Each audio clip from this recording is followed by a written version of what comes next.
नावची परिचय परिचित व्यक्ती भूताचा सम्राट बदमासूर तुझ्या समोर उभा आहे. मग पाताळ बोलाचा त्याग करून या मानवांच्या मरभूमीवर का म्हणून एकाच गोष्टीसाठी तू माझ्या लतिकेशी विवाह केलाय. अर्थात ही लतिका माझ्या जीवनात चालून आली माझी पत्नी होती आणि त्याच पत्नीच्या परत प्राप्तीसाठी बदमासूर तुझ्यापर्यंत आलाय.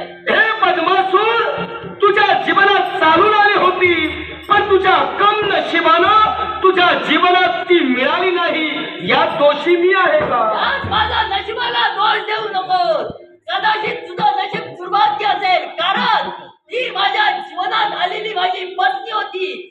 तू तिच्यावर हात टाकला आणि ती तुझी करून घेतली, म्हणजे तू स्वतःचा मृत्यू ओढावून घेतला. दानवेश्वर तुम्ही अजूनही भ्रमात वावरतात.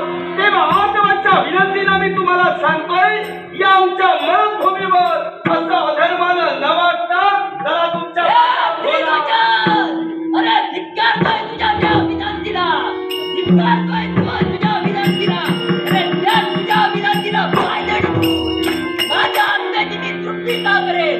त्याच वेळी बदमासूर नाव सांगेल. मग कोणत्या स्थित्यंतराला तुमची इच्छा पूर्ण करणार आहात? हे प्रत्येक शानराच्या त्रिलोचनला पाहायचं आहे. एकाच गोष्टीनं माझ्या मालिबंधनात असणाऱ्या माझे पराक्रम, माझे सामर्थ्य प्रत्यक्षात तुम्हाला अनुभवावं लागेल. मग तुमच्या सामर्थ्याने तुम्ही पणाला लावत असाल तर हा काही सामर्थ्य मी पणाला हे पावला वादळा तारखा तारझे पावला तारझे पावला तारझे पावला वादळा तारखा झाला रतिक गुणी राजाचा पारखा झाला रतिक गुणी राजाचा पारखा तारझे पावला वादळा तारखा